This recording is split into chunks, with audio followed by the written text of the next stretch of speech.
Bank সলভের lecture 2 আজকের প্রশ্নে আমরা সমাধান করব আইইউটি 2223 আসছে।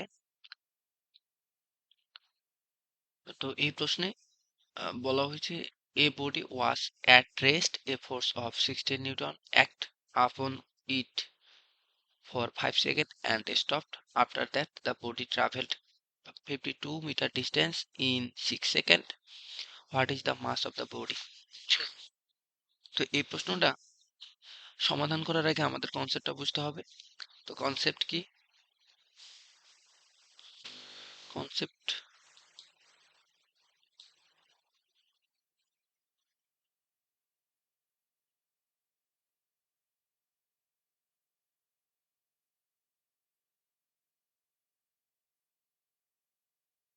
কনসেপ্ট বুঝতে গেলে আমাদের দেখতে হবে যে প্রথমত যদি একটা বস্তু বা কোনো কিছুতে বস্তু বা গাড়ি যে কোনো কিছু হইতে পারে, তো এর উপরে যদি বল প্রয়োগ করা হয় তাহলে এতে ত্বরণও থাকবে, কিন্তু যদি কোনো একটা বস্তুর উপরে বল প্রয়োগ না করা হয়, প্রথম বল প্রয়োগ করাতে এফ বল প্রয়োগ করাতে ওই বস্তুটা ধরে যে কিছুটা সরণ হয়েছে, তাহলে এখানে শুধু কি থাকবে? সময় থাকবে। সময় সময় হচ্ছে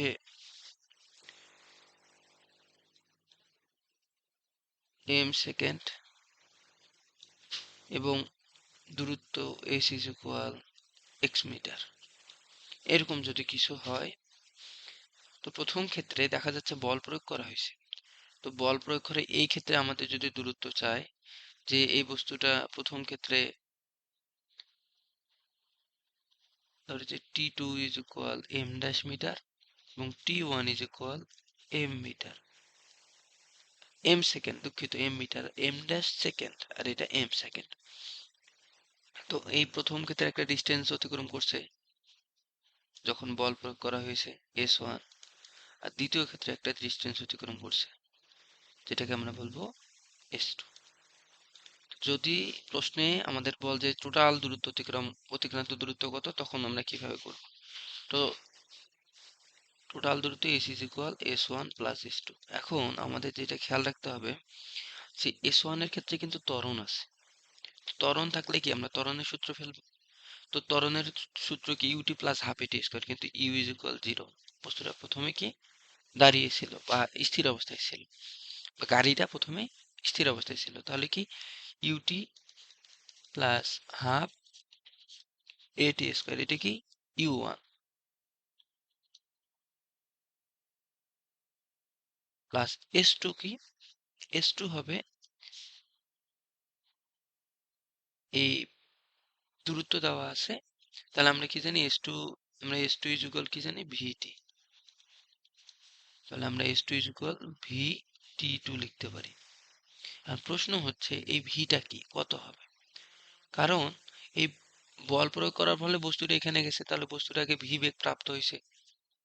ভি বেগ প্রাপ্ত, শেষের বেগটা তো 0, মানে শেষ অবস্থায় যায় তো এটা থামে গেছে। তো এই ক্ষেত্রে ইউ আমরা ভি হিসেবেও চিন্তা করতে পারি, ইউ হিসেবে আদি বেগ। তো যদি ইউ হিসেবেই চিন্তা করি বা ভি হিসেবেই চিন্তা করি, তাহলে ভি কি হবে? V is equal U plus at. তো আমরা এটা কোথা থেকে নিব? আদিবেগ 0 প্লাস এই যে ত্বরণ পাবো, ত্বরণ নিব ইন্টু কি t1 নিব। কারণ কি কত সময় ত্বরণ ছিল, তাহলে ওই সময় নিব আমরা, কিন্তু এক্ষেত্রে t2 নিব না। তাহলে আমরা এখানে লিখবো যে U t1 plus half A t1 square plus V কত U plus A t1 into t2। তো এখন যদি মান বসাই, ইউ তো 0, তাহলে এটা আমাদের এই মানটা 0 আসবে, এটাও 0 আসবে। তাহলে আমাদের কি আসতেছে হাফ প্রথম ক্ষেত্রে a t1 square plus A T1 T2। তাহলে আমাদের কি থাকবে? প্রথম ক্ষেত্রে দেখতে হচ্ছে যে S1 আমাদের এইটুক আর S2 এইটুক।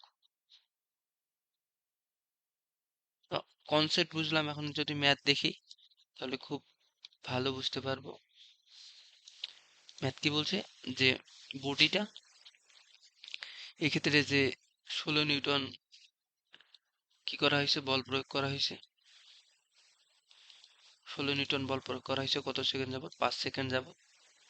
এবং পরে কি হয়ে গেছে, বস্তুটা থামানোর জন্য 5 সেকেন্ড যাবত কি 16 নিউটন বল প্রয়োগ করা হয়েছে। তো যার ফলে বস্তুটা বা কি হয়েছে, 52 মিটার ডিস্টেন্স অতিক্রম করছে কত সেকেন্ডে? 6 সেকেন্ডে। 6 সেকেন্ডে সেটা 72 মিটার দূরত্ব অতিক্রম করে। তাহলে বলছে যে ভর বের করতে। দুঃখিত, যেহেতু এই প্রশ্নে ভর চাইছি তাহলে আমাদের আচ্ছা আচ্ছা, 1 মিনিট। এক্ষেত্রে আমাদের ভর চাইছে, তাহলে F is equal M A, total distance.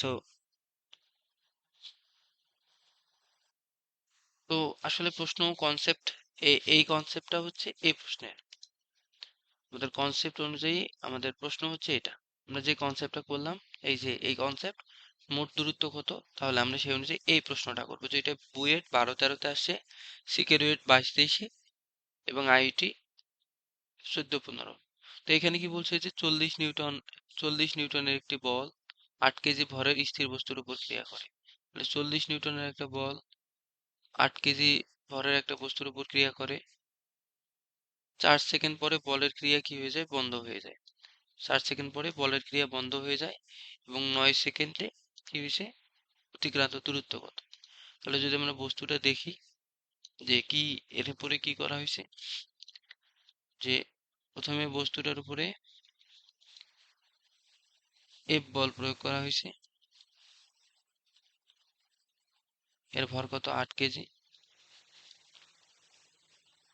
এটা প্রথমে আদিবেগ 0, স্থির বস্তু বলেই দেওয়া আছে যে একটা কি স্থির বস্তু।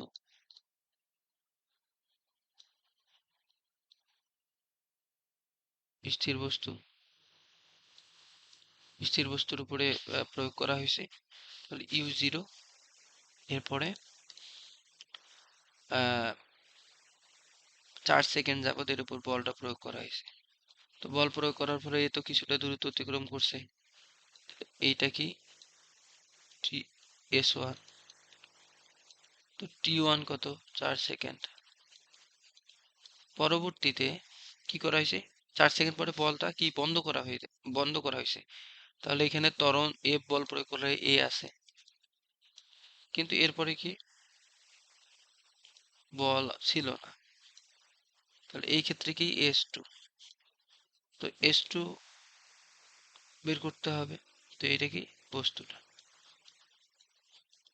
তো এই ক্ষেত্রে একটা অতিক্রান্ত দূরত্ব পাবো আমরা। তো আমরা এই ক্ষেত্রে দেখি যে প্রথম ক্ষেত্রে টোটাল ডিস্টেন্স, তাহলে S is equal S1 plus S2, তাহলে half A T1 square plus কি পাবো আমরা, you plus A T1 into T2। মান বসাই, আমরা প্রথম কনসেপ্ট এটা শিখছি যে হাফ এ T1 স্কোয়ার। তো এ কি আমরা বের করে নিব, কি কি দেওয়া আছে,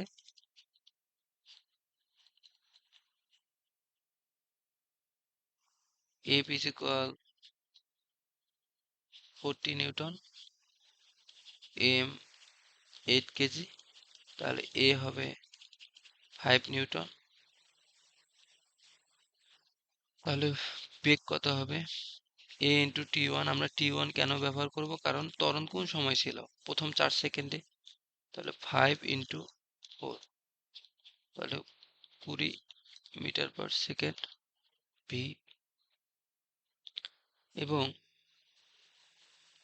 T2 কত, পরবর্তী 5 সেকেন্ড, যেহেতু আমাদের কি টোটাল 9 সেকেন্ডে বের করতে বলছে, তাহলে আমরা যদি এখানে এখন মান বসাই,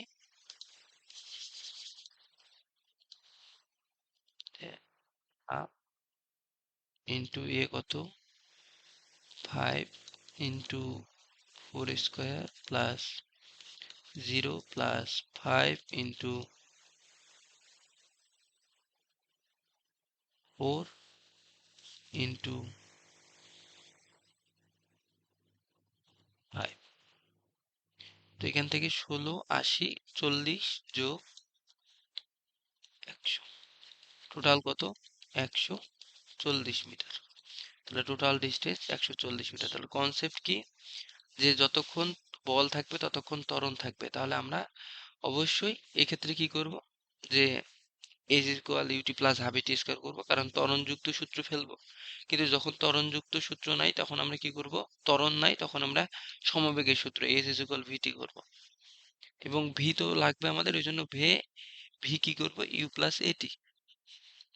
তো এইটা কি অবশ্যই টি ওয়ান কে ব্যবহার করবো, কারণ কি এই টি ওয়ান 4 সেকেন্ডের ফলেই তো এর মধ্যে ত্বরণ তৈরি, মানে 4 সেকেন্ড ধরেই তো ত্বরণ ছিল, যার কারণে বেগের তৈরি হয়েছে। তো ওই কারণে টি ওয়ান আমরা কি করতাম, যে এস টু এর কারণে এখানে তো ভি টি টু নিব, কিন্তু না, ভি টি টু নেওয়া যাবে না।